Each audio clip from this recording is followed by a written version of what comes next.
Wow! Please, do it again! Hey, what's up everyone? It's Assad from 52Kards, and in this video I'm going to show you my preferred handling on the pass. It's a modified dribble pass, so here's just a quick demonstration of what that would look like.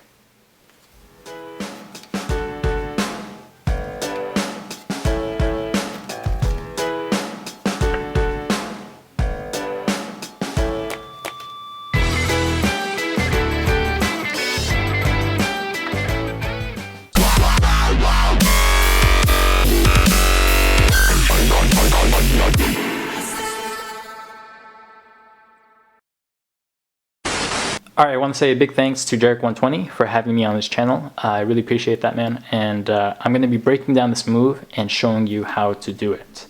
First, I just want to make a really quick announcement for this big project that I'm working on. It's called the Foundations of Card Magic. It's a Kickstarter project for a Magic DVD. Alright, so this is going to be a full-length structured course on the most powerful and practical card magic that I've come across. So if that sounds like something you're interested in, go ahead and check the link in the description box down below and on the screen here. And you'll be taken to the Kickstarter page where you can watch the trailer video and see the reward packages and all that good stuff. Okay, so here's how you do the dribble pass. Now, first, you do need to have a very solid understanding of the classic pass, which is what this is based off of. So the dribble pass is just an add-on. It's a cover for the classic pass. So if you don't know the classic pass yet, you need to learn that. Check the video here on the screen and in the description box down below. And then come back here, it's going to make a lot more sense. Okay. So the reasoning behind this is that when you do the classic pass, you need to bring your hands together, you do the move, and then you bring your hands apart again. Now, normally when you do that classic pass, there's going to be some kind of tension in your hands. Okay, it's kind of a tell for people who are watching you do it. They might wonder, they might not know what happened, but they might suspect that something happened because there was that moment of tension, a moment of unnaturalness, if that's a word. So the dribble pass is basically used to cover the classic pass, to give justification for bringing your hands together. And so now it just looks like you're coming over, you're dribbling the cards, when in reality you did the classic pass. Now, to do the dribble pass, first you need to learn the dribble. The dribble looks something like this. So it's not your typical dribble where you're like completely dropping the cards, or it's not like this. It's actually more like this. So the way that I'm doing that is I hold the cards in my billow grip, and my thumb, normally when you hold the deck in billow grip, your thumb is like that. But to do this dribble, I'm kind of turning my thumb to the side a bit, like this. So it's kind of along the back edge of the cards, and then I pull up. Okay, so this is what the position looks like, right about here. So my first finger is curled on top, 3 fingers at the front edge, and my thumb is kind of along the back edge of the cards like this and pulling up. Okay, now when I release the cards from my thumb, they're going to fall off the back, kind of like that. So I don't actually separate my hands and then do it. My hands at the front are actually still kind of touching each other. Like my first finger and my pinky are usually touching each other when I'm doing this move. So you don't need to create a big gap. I'm just letting the cards fall into my left hand, from my right hand to my left hand, like that. That's what the dribble looks like. So now once you got the dribble down, here's what the whole pass looks like in slow motion.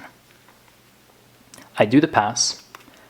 As soon as this top hand packet clears the bottom half, I'm going to start folding it underneath, and right away I start dribbling this right hand packet right on top. Okay, so I don't need to worry about squaring that packet underneath anymore. I just need to worry about dribbling those cards right on top of it as soon as it clears. And it just looks good. Now, from this angle, of course it's obvious, but from the front, it's just a really good way to cover the pass. So let me give you a few subtleties and tips on your pass, just to kind of address some common problems that people have. So there's a few areas where the pass tends to flash. When I say flash, meaning, you can see the pass happening. It's not as invisible as it should be. So the first area, and I used to have this problem myself, is when you do the pass, you first get your pinky break, right? Then you convert that into the larger break that you need to do the pass. Now, when you have this break, sometimes what will happen is that the break will flash for people in this area, or maybe even for people right in front of you if you're angled like this. So you need to be careful of that. It's not a huge thing, especially in like a real-time performance situation. People probably won't notice, but it's a nice little detail that you might want to pay attention to. So angle this way just to make sure that no one can see that break. And your left hand really covers a lot, or helps a lot here too, because your left thumb is covering that whole area.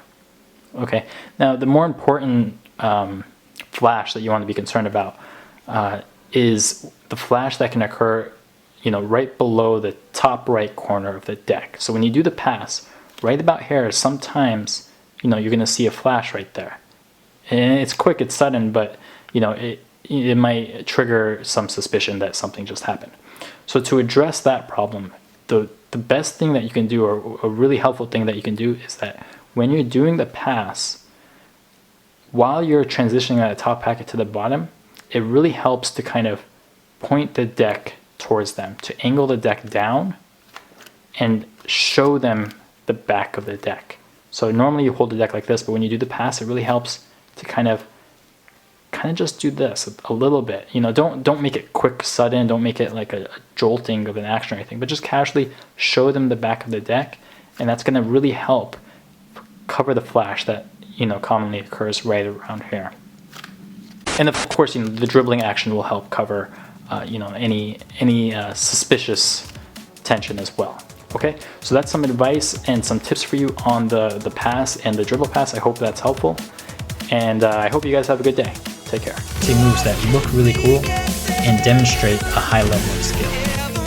And of course, I'll be teaching you different routines, tricks, and effects that will. Because you don't have to worry about the sound anymore, because now you can just add that sound, and it covers the sound of whatever mistake sound that you were